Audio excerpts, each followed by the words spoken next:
이거를 먼저 말씀해 주세요. 소비 패턴이랄지 좀 줄이는 거 말고요. 생각을 해보면 재취업을 해가지고 예. 소득을 계속 보존해야 되겠다라는 게 그만큼 자산이 없다는 거잖아요. 그렇습니다. 그러면 그 자산을 굴려서 뭐 캐시가 나올 수가 있으면 재취업할 필요가 없는 거잖아요. 그 보통 뭐 우리가 100만 원을 번다라고 가정을 하면 이 100만 원이 내가 쌓아놓은 자산의 몇 억에 해당되는 겁니까, 가령? 그게 이제 60세부터 내가 삶을 살아간다고 생각을 하고요. 그다음 내가 평균적으로 이제 죽을 때까지 이렇게 감안한다고 하시고 한 20년이나 30년 남았다. 30년은 좋게 보셔야 되고요. 예. 그 정도 보시면은 그다음에 이제 내 100만 원이 여기서 30년 뒤에도 100만 원이 아니라 30년 뒤에는 물가 상승이 30년 동안 오른 만큼 내가 소득을 그게 국민연금과 같은 것입니다. 그렇죠. 그래서 내가 국민연금과 같은 100만 원을 마련하려면은 얼마의 자산이 있어야 될까 하면요. 거기서 대략 300에서 400 정도를 곱하시면 됩니다. 그 사이 범위 내에 대충 들어가 있습니다. 100만 원 곱하기 300에서 400. 네, 그러면 3억에서 4억 원 정도입니다. 야, 그래서 엄청나게 큰 돈이군요. 큰 돈이. 그래서 우리가 이제 가계 금융복지조사에 보면은 가계의 자산을 이제 쭉 조사를 하지 않습니까? 보면은 그래서 이제 노후에 조금 걱정된다고 할 수 있는 것이요. 거의 3분이나 이런 쪽에 들어있는 사람들 보면은 자산이 별로 안 많습니다. 예를 들어 우리가 전체 평균으로 보면은 50대, 60대 보면은 순자산으로 해서 대략 5억 정도 되거든요. 평균이 그렇습니다. 예, 그렇죠. 제가 미래에셋에서 나온 거 그 보고서를 촘촘히 봤었어요. 최근에 나왔잖아요. 그렇습니다. 보니까 평균은 그런데 중간값으로 따지면 형편없을 것 같아요. 중간값은 한 3억 원 됩니다. 그렇죠. 그다음에 이제 5분이 제일 높은 데가 한 15억 정도 되고요. 그렇죠. 그래서 한 5배 정도 차이 나거든요. 예. 그래서 이게 3억 정도도 사실은 주택을 포함한 것입니다. 그렇죠. 그러니까 이제 금융자산은 거의 몇 천만 원, 뭐 1억 이 사이거든요. 그렇더라고요. 그래서 저는 이제 금융자산을 가지고 노후를 어떻게 1억 원을 가지고 노후를 잘해서 준비한다, 그거는 불가능하다고 말씀을 드리고요. 당연히 재취업이나 이런 걸 통해서 해야 되는 것이고요. 그다음에 이제 우리가 3억 원이라고 그러면은 조금 과소평가할 수 있는 것이 국민연금입니다. 그렇죠. 국민연금도 본인이 돈을 평생 넣은 것이에요. 그렇습니다. 자기 자산이죠. 자기 자산입니다. 이걸 자산화해야 되는 것입니다. 그래서 내가 100만 원을 받을 것 같아 하면은 대략 한 300에서 400을 곱하시면은 이게 나의 자산입니다. 그러네요. 그래서 내가 가계 금융자산으로서 내가 1억 원을 가지고 있다면은 국민연금하고 더한다면은 내가 한 4억에서 5억 원 정도 가져 있구나. 이런 이제 기준이라고 보시면 되겠습니다. 집을 가지고 있으신 분들은 뭐 우리나라 전체 국민의 한 60% 정도가 집을 가지고 있거든요. 그러면 그 50대 이상의 분들은 더 비율이 높을 텐데. 그렇습니다. 그분들 같은 경우는 주택연금을 뭐 이렇게 잘 활용해도 되는 거 아니에요? 그래서 방금 이제 제가 그 5분위로 해서 중간을 말씀드린 이유가 실질적으로 중간 기준으로 본다면은 노후 준비가 다른 자산이 금융자산이 거의 없잖아요. 그러면 이제 내가 가지고 있는 다른 자산을 살펴봐야 됩니다. 그 중에 하여튼 제일 큰 게 주택. 그렇죠. 그 다음에 인적 자산입니다. 그래서 저는 이제 그게 재취업인 것이고요. 그래서 저는 이제 1억 원을 돈을 가지고 있다. 이걸 10% 내더라도 한 해 1,000만 원이에요. 그런데 10% 불가능하거든요. 5% 내면 500만 원입니다. 여기서 노력해서 2% 더 낸다 하더라도 200만 원 차이고요. 한 달로 치자면 20만 원이 안 됩니다. 차라리 1억 원이 있으면 이 중에 한 1,000만 원을 내가 자격증을 따든지 이런 데 투자를 해가지고 내가 일을 해서 버는 소득을 하면 훨씬 효율적입니다. 그래서 저는 나의 인적 자산을 또 한 번 활용을 하라는 것, 그렇게 이제 한번 말씀드리고 싶고요. 내가 가진 자산을 가지고 이제 봐야 되니까요. 그 다음에 이제 주택 자산, 방금 말씀하셨듯이 이제 주택연금 받는 것. 그런데 주택연금이라는 것도 이제 대출을 받으면은 내가 이게 그다음에 이자를 내야 되지 않습니까? 그렇죠. 그 이자도 내지 않고 계속 이제 복리로 쌓여가는 것이거든요. 그래서 이것 역시 복리로 나의 부채가 증가합니다. 복리로 증가하는 것은 가급적 조금 늦게 받는 것이 좋다는 것이죠. 60세부터 받으면은 나중에 80, 90대 막 이게 내 부채가 많이 증가하게 돼 가지고요. 자칫하면 뭐 그럴 생각을 할 필요는 없지만은 내가 사망하고 나서 자녀에게 갈 것도 전혀 없을 수도 있고 그렇게 됩니다. 그만큼은 연금의 금액도 적어진다는 것이죠. 복리로 증가하기 때문에요. 그래서 우리나라 주택연금 보면은 평균적으로 한 72세 정도 수령을 합니다. 그래서 듣군요. 예, 주택연금을 한 70세 정도 수령한다고 생각을 하셔야 됩니다. 최대한 늦춰라 주택연금은. 예, 보통 그 정도입니다. 예, 60세 수령하신 분은 그래 많지가 않아요. 아 그래요? 예, 그렇습니다. 그다음에 이제 국민연금이 이제 자꾸 늦춰지면은 한 65세 정도 될 거지 않습니까? 그렇죠. 자, 이 문제를 해결해야 되는 것입니다. 국민연금과 주택연금을 합하면은 그래도 우리나라에서 대략적으로 적정 생활비 정도는 보통 중간 정도의 수준이라면 보장이 됩니다. 만약에 한 30년을 성실히 일하셨다면 그렇습니다. 예. 일하셨다면 예를 들어 국민연금에서 100에서 150만 원 받고 주택연금에서 한 200, 250 받으면 그렇죠. 예, 지금 기준으로 해도 한 400 400 정도가 되는 그렇죠. 것이거든요. 충분하죠. 예, 그런데 이제 문제는 50에서 55세에 퇴직을 하는데 국민연금은 65세, 주택연금은 70세 이 사이 부분입니다. 요 한 10년. 예, 그래서 저는 이제 자기 인적 자본에 투자해서 이 부분에 소득을 마련하는 것. 그게 이제 저는 만일 전체 생애 설계를 한다면은 그 부분이 가장 중요하지 않을까 그렇게 보고 있습니다. 소비 패턴 같은 경우는 기존에 이제 뭐 임원하셨던 분들도 있고 집에 가족들이 쓰던 어떤 규모도 있을 거고 뭐 이럴 텐데 아직 그리고 뭐 자식이 학교를 다니고 있거나 대학원을 다니거나 아직 뭐 결혼을 안 했거나 이런 경우도 많지 않습니까? 그렇습니다. 예. 그럼 뭐 저 쓰던 거를 줄여라 가장 입장에서 그렇게 말하기도 좀 그렇잖아요. 그래서 의외로 사람들이 쉽다고 생각하는 것이 지출인데요. 의외로 어려운 것이 또 지출입니다. 그럴 것 같아요. 당장 생각하면은 뭐 소득 없으면 나 지출 줄이지 하는데요.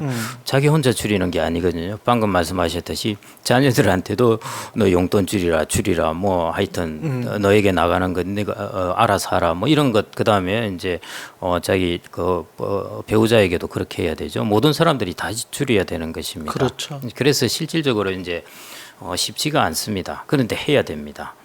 그러나 해야 한다. 이제 제가 이제 그래서 말씀드린 것 중에 하나가 이제 그 재정 소방 훈련인데요. 그게 이제 엘리자베스 워렌이라고 하버드대 교수입니다. 이분이 이제 그걸 주창하셨는데요. 이분 전공이 이제 파산 쪽입니다. 그래서 이제 자기가 파산을 이제 계속 연구를 하다 보니까 의외로 더블 인컴을 가진 맞벌이 부부 그리고 소득도 높은 이런 맞벌이 부부의 파산이 높더라는 것입니다. 그래서 이제 왜 그럴까를 찾아보니까 맞벌이 부부들이 소득이 높다 보니까요. 이제 학군 좋은데 비싼 집을 사는 것입니다. 그렇죠. 그래서 이제 대출 많이 끼고 충분히 이제 감당할 여력이 있으니까요. 그런데 한 명이 실직을 해버리는 거예요. 그렇게 되니까 이제 대출을 갚을 수가 없죠. 그렇죠. 그래서 이제 이게 파산에 이르게 된다는 것입니다. 집값이라도 올라가면 괜찮은데 집값이 떨어진다든지 했을 때는 이제 파산할 수밖에 없는 것이죠. 그래서 그래서 이제 엘리자베스 워렌 교수가 맞벌이 부부들 고소득이라도 항상 재정 소방 훈련을 해라. 둘 중에 한 명이 실직을 당했을 때도 우리가 감당할 수 있는 재무 구조를 가지고 있는가 하는 것을 보라고 그랬거든요.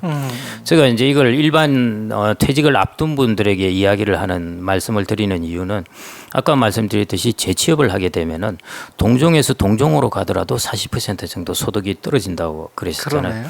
그러니까 이걸 다른 말로 하면은 맞벌이를 하다가 한 명의 벌이가 없어진 거하고 똑같은 효과입니다. 그래서 그만큼 큰 충격을 받게 되는 것이죠. 그래서 나의 부채라든지 그다음에 나의 소비, 지출 이런 것들이 내 소득이 한마디로 반으로 떨어졌을 때 감당할 수 있는지 한번 이렇게 모의 재정 소방 훈련을 해보라는 것입니다.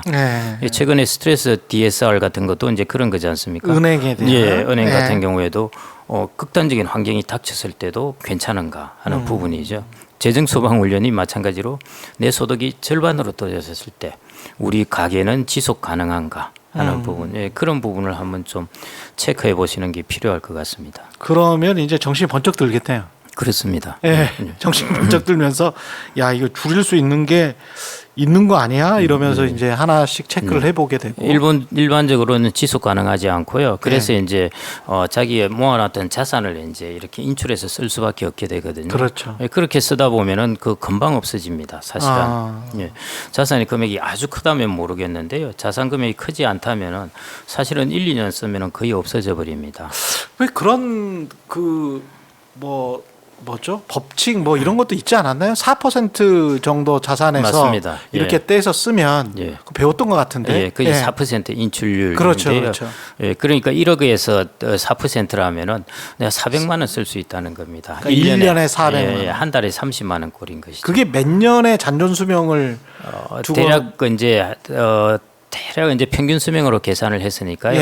대략 한 30년 정도 보시면 30년. 됩니다. 그러니까 아까 말씀하신 대로 한 60세면 한 90세 90세까지 정도까지 산다고 하면 본인의 자산에서 본인이 보통 뭐 서울의 아파트 가격이 지금 10억이 넘었으니까요. 뭐 그냥 5억이라고 아까 말씀하신 대로 평균 순자산은 5억이다. 그러면 5억이면 5억에서 한 40%면 2천만 원. 4%면 4%면 2천만 원이 맞죠. 그렇습니다. 그러니까 2천만 원을 떼서 써도 30년은 버틸 수 있다. 그렇습니다. 그건 나머지 연금이랑 이런 것까지 계산을 하면 그게 쭉 갈 수 있다라는 거잖아요. 여기 이제 조건이요. 그게 조건이 이제 뭐예요? 미국에서 이제 만든 것입니다. 그렇죠. 그래서 미국의 자산 운용 수익률이에요. 예를 들어 우리나라 자산 운용 수익률은 주식 수익률이 미국보다 낮고 그래서 영국 사람이 계산을 해보니까 자기들은 3.2%라는 것입니다. 영국의 주식 상승률이 미국보다 낮기 때문에요. 그러네. 그다음에 이게 또 조건이 주식과 채권을 50대 50입니다.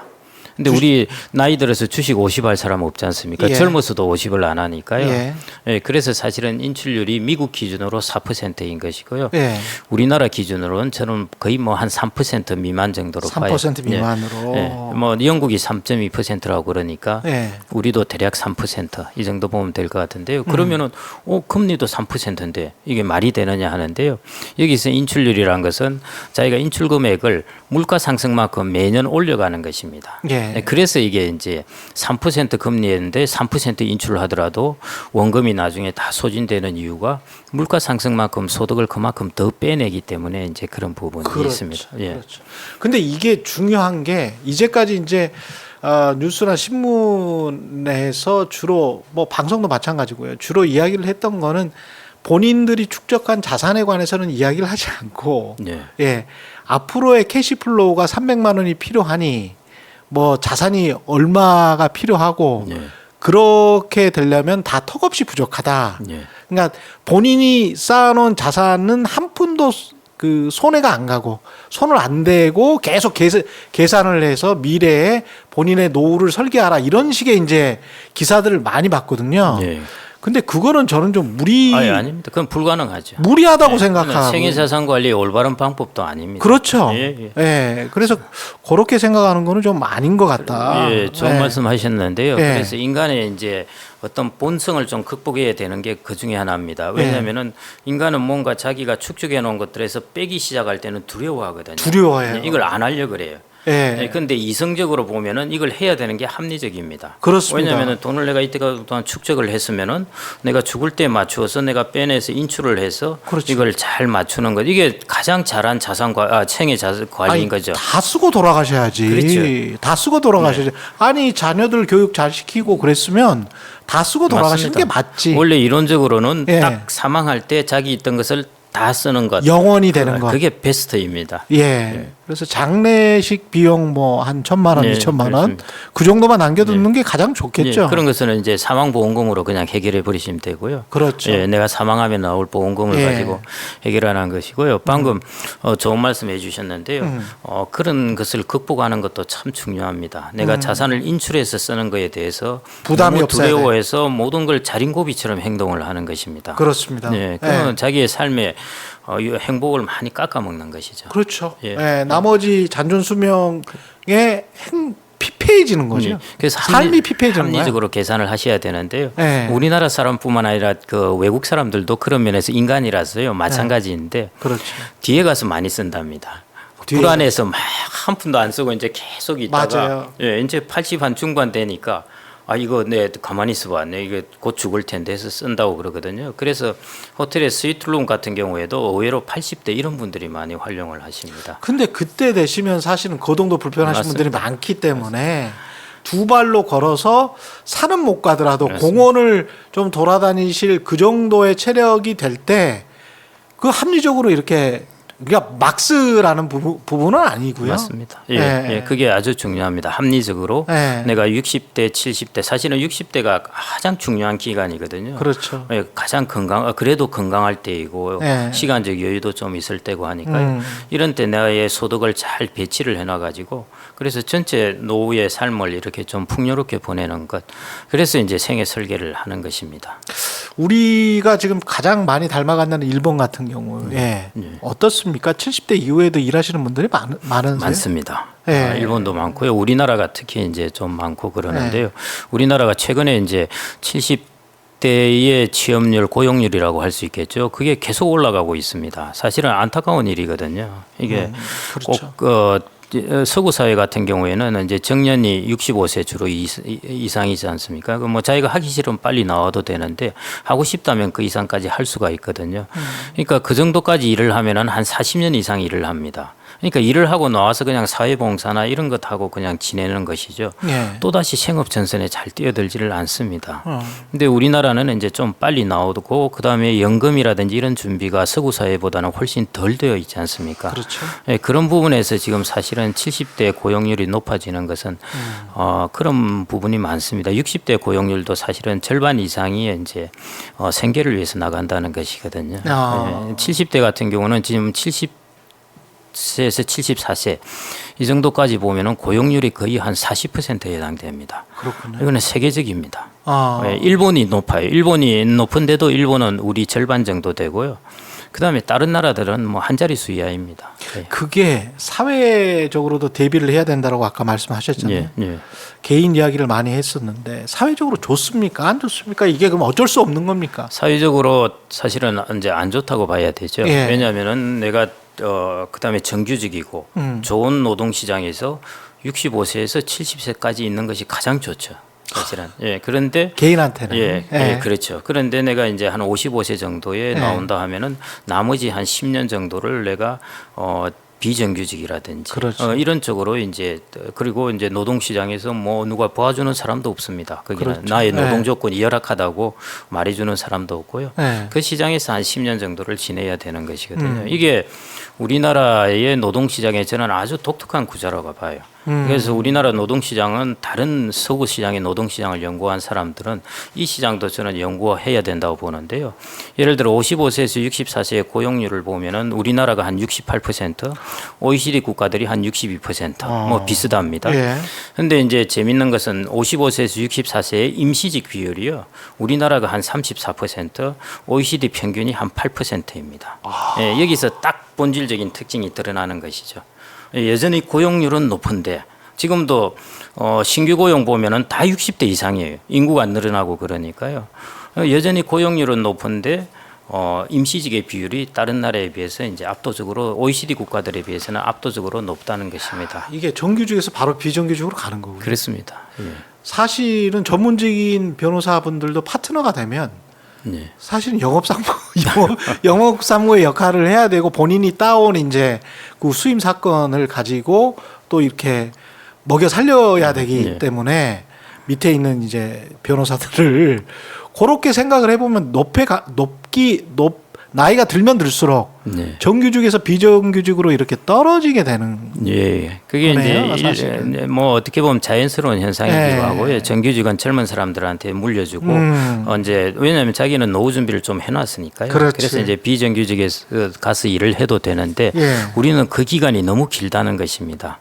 심지어 지금은 70에서 74세 여기에도 세상의 취업률이 여기가 40%라면요, 이 대단한 것입니다. 사실은. 그렇죠.